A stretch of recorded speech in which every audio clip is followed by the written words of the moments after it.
Jumpa lagi di Halo Timnas yang akan menyajikan informasi terupdate mengenai Timnas Indonesia.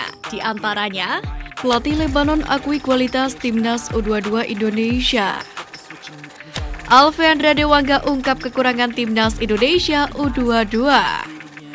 Ditanya soal skuad inti, manajer Timnas Indonesia U22 angkat suara.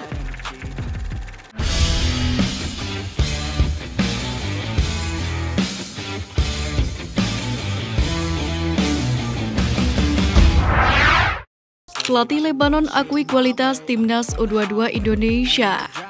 Timnas U22 Indonesia telah merampungkan 2 laga uji coba melawan Lebanon ditutup dengan kemenangan skor 1-0. Setelah pertandingan inilah, Miguel Moreira mengutarakan pujiannya, di mana menurutnya skuad Indra Syafri sudah bermain bagus sejak pertandingan pertama. Bahkan pelatih asal Portugal itu menilai bila Indra Syafri memiliki skuad yang berkualitas. Miguel Moreira ungkap penyebab kekalahan dari skuad Garuda Muda. Lebanon berhasil ditekuk 1-0 oleh Timnas Indonesia U22. Atas kekalahan ini, pelatih Lebanon U22 Miguel Moreira mengungkapkan timnya mengalami kelelahan saat berhadapan melawan skuad Garuda Muda di Stadion SUGBK pada Minggu malam. Moreira mengungkapkan bahwa timnya belum bisa bermain selama 90 menit karena baru saja bermain di leg pertama. Dan juga kelelahan karena menempuh perjalanan selama 15 jam.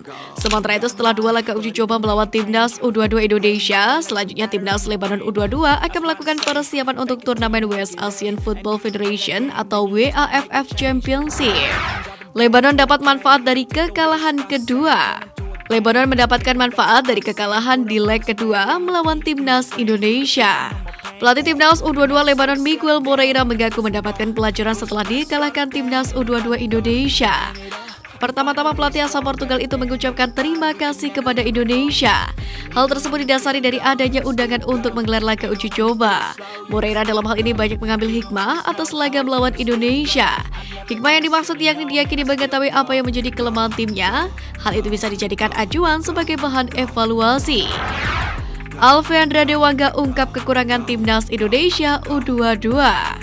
Skuad Garuda Muda memang berhasil mengalahkan Lebanon di laga uji coba kedua menjelang SEA Games Kamboja 2023. Namun bek Garuda Muda Alfeandra Dewangga mengakui timnya belum tampil maksimal di laga tersebut.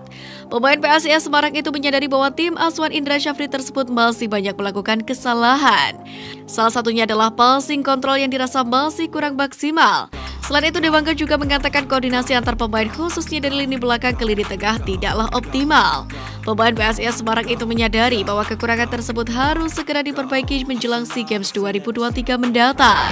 Kembali saksikan Timnas Indonesia U22 versus Lebanon, Sintayong mematung. Pelatih Timnas Indonesia Sintayong kembali hadir dalam laga uji coba kedua skuad Garuda Muda U22 melawan Lebanon U23.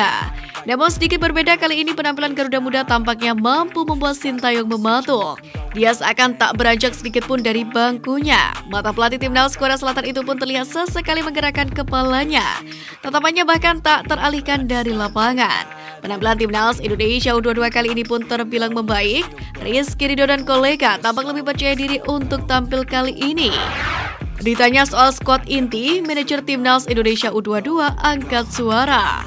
Manajer Timnas Indonesia U22 Sumarji mengatakan skuad inti tim belum dipilih meski Garuda Muda sudah menjalani 3 kali uji coba. Sumarji menambahkan saat ini Coach Indra Syafri masih fokus untuk menyeleksi para pemain di uji coba. Dengan persiapan yang matang, Indra Syafri dan Timnas Indonesia U22 diharapkan mampu membawa pulang medali emas SEA Games kali ini. Ketum PSSI datangkan keluarga pemain U22 saat momen Hari Raya.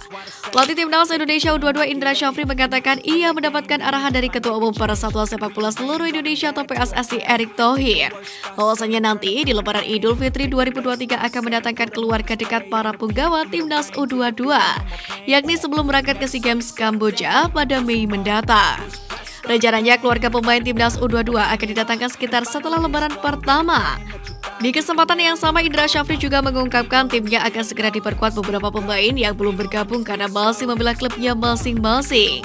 Seperti Ramadan Sananta, Ananda Rehan, Hernando Ari, Witan Sulaiman, Dodi Tripamungkas, Rio Fahmi, Marcelino Ferdinand, dan Pratama Arhan. Indra Syafri sebelumnya mengumumkan bahwa Pratama Arhan akan segera bergabung dengan skuad SEA Games 2023. Namun sejauh ini ia masih belum pulang ke Indonesia. Menurutnya Arhan masih menunggu dilepas oleh klubnya Tokyo Verdy, di mana hal itu berbeda dengan kondisi Marcelino Ferdinand yang sudah memberi izin pemain bakal dilepas usai 22 April.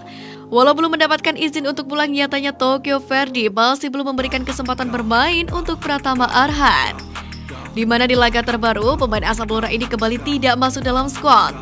Padahal Tokyo Verdy baru saja menghadapi GAF United pada Minggu 16 April. Dalam laga itu nama Arhan bahkan tidak masuk dalam starter ataupun pemain di bangku cadangan. Hasilnya pun Tokyo Verdy kalah tipis 0-1 saat bertandang ke markas GAF United.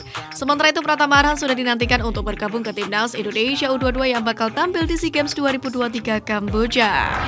Asnawi Makwalam kejar top asis K-League 2. Asnawi Makwalam jadi salah satu pencetak asis terbanyak di K2 League hingga pekan ke-7 ini. Saat ini Asnawi Makwalam berada di urutan kelima, berada di bawah sejumlah pemain yang bermain untuk klub yang lebih kuat dari Jeonnam Dragons. Jika dimainkan lebih ke depan oleh pelatih Jeonnam Dragons, bukan tak mungkin Asnawi Makwalam akan menambah catatan asis dan jadi bek terproduktif. Sementara itu sejauh ini Asnawi Makwalam telah mencetak 2 asis saat Jeonnam Dragons imbang 2-2 melawan Seongnam. Di atas Asnawi Makwalam ada 3 pemain Seongnam yang masing-masing mencetak 3 asis. Meski demikian dari 5 nama tersebut hanya Asnawi Makwalam dan Jin Rae Kim yang berposisi sebagai bek. Gara-gara Sandy Walsh, Cafe Michelin sediakan makanan Indonesia. Baru-baru ini Sandy Walsh mengunggah aktivitasnya di Instagram story pribadinya @SandyWalsh, di mana pemain 28 tahun ini berada di sebuah kantin Cafe Michelin. Menariknya, dalam unggahan tersebut tampak Cafe Michelin menyediakan makanan khas Indonesia. Sandy Walsh pun memperlihatkannya dengan sebuah menu soto ayam. Dalam slide Instagram story-nya, Sandy Walsh juga menyoroti tempat makanan khas Indonesia lainnya. Salah satunya terdapat sate ayam lengkap dengan saus. Melihat unggahan di atas, kemungkinan Cafe Michelin menyediakan makanan Indonesia gara-gara ada Sandy Walsh, di mana diketahui pemain naturalisasi yang kini berstatus WNI itu doyan menyantap makanan khas tanah air. Erick Thohir kembali bicara soal pembinaan usia dini sepak bola. Ketua Umum PSSI Erick Thohir meminta para talenta muda tetap mengutamakan pendidikan sejalan dengan karirnya. Erick Thohir mengatakan sekolah bisa menjadi asuransi tersendiri bagi pemain sepak bola. Dalam hal ini, Erick Thohir berpendapat pendidikan yang matang untuk pesepak bola bisa menjadi alternatif ketika sang pemain terpaksa harus berhenti bermain lebih awal. Dengan demikian, pemain yang sudah berpendidikan bisa mencari pekerjaan lain sesuai dengan bidangnya.